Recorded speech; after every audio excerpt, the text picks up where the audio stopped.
Hi, I'm Dr. Peter Bevan. I'm here today with Dr. Jonnie De Lacy, who's a corporate educator here in the QUT Graduate School of Business. Thanks for making the time available, Jonnie. My understanding, your area of expertise and your real area of focus is the role of neuroscience on leadership. Tell us about that experience. So neuroscience is a wonderfully exciting emerging world of research, and neuroscience really is where the mind meets matter. So it's incredibly interesting. It's a very complex beast, the brain, and we're very interested in how that translates into leadership. So it's incredibly particular to leadership. Even in its basic sense, when we analyse the brain, and there's two major hemispheres, the left brain and the right brain, who both receive all the information from the world but operate or take the information in and relate to the world in extremely different ways. So the left brain is really our procedural, it's almost like our filing clerk.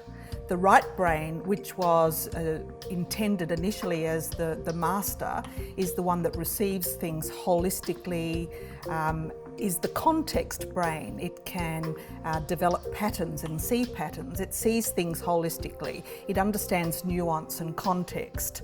The left brain, on the other hand, is the master of filing and procedures. So when we learn to tie a shoelace, for instance, that's all left brain patterning. So we develop a pattern in the left brain. We live in a world that is increasingly focused on left brain activity, and we can see that generally in terms of rules, procedures, patterns. The left brain's a bit like when it receives information that's new and novel, it just sees error and it strives to put things in a box and close it down. The right brain, on the other hand, would see that as novelty and is interested and curious about why that might be the case. So unfortunately, we do live in a society where the left brain functioning, rules, policies, procedures are increasingly, encouraged. So for instance, people of extremely old ages like myself perhaps went to school and might have got an essay topic to write on with no confines around that.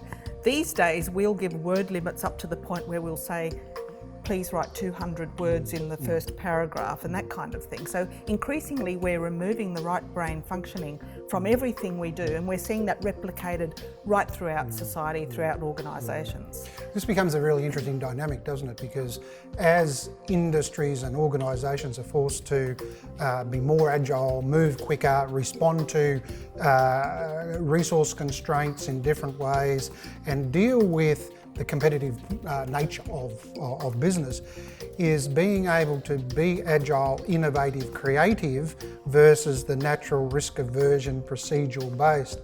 So from a leadership context, how do they balance these challenges of that left-right, creative versus procedural in a way that actually makes sense? Yeah, so I would argue that increasingly in our complex world we need far better access to the right brain, because the right brain is where we can adapt to change, where we can see the whole system, where we can see the unintended consequences of some sort of change that's been implemented. The problem is the two halves or the hemispheres of the brain are connected by a corpus callosum, which is like a bridge between the two, and in an ideal world we could leap back and forth and do a bit of the procedure and come over here and think about and reflect on the context. But the corpus callosum, which is the only bridge between the two, is around about 85% inhibitory, which means it's actually very difficult. It's designed so that one part of the brain, when it's in use, locks it in, and it's getting harder and harder to actually migrate over to that right side of the brain. So in a sense, we have to actively now teach people ways of accessing the right brain, which once upon a time would have come naturally. You know, in the olden days when the electricity goes off or there's no television on at night time, people were encouraged to reflect and to think and contemplate and reflect and so on. And all of that is right brain activity. It's interesting when you mentioned the word teaching, you know, given where we're at today, is the education. So how is this realisation of this tension and the inhibitory nature of that bridge and the need for leaders to be able to operate in both environments. How is this impacting the way education is actually delivered?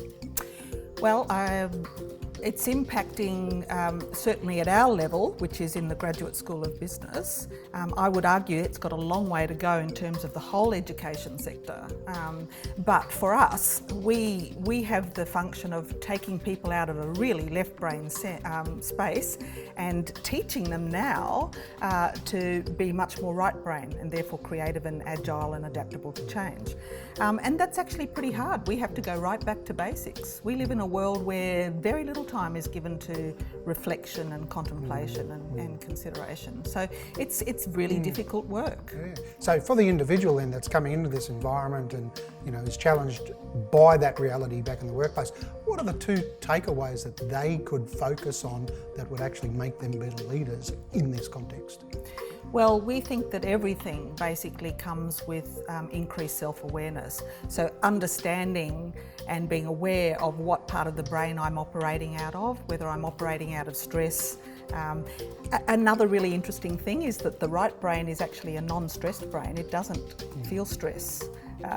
So we're actually seeing the mirror impact of that on the left-hand side. The predilection for left brain thinking has created a society that's actually very anxious. So in that right brain sense, self-awareness and the ability to be contemplative or reflexive. So how much time do you take in a day to actually stop and to think, to do that balcony thinking? These are real basics, and of course there's no one way to do that. It's really independent on the individual and the context they're in. Fascinating. Well, thanks very much for your time, Jonnie. You're very welcome.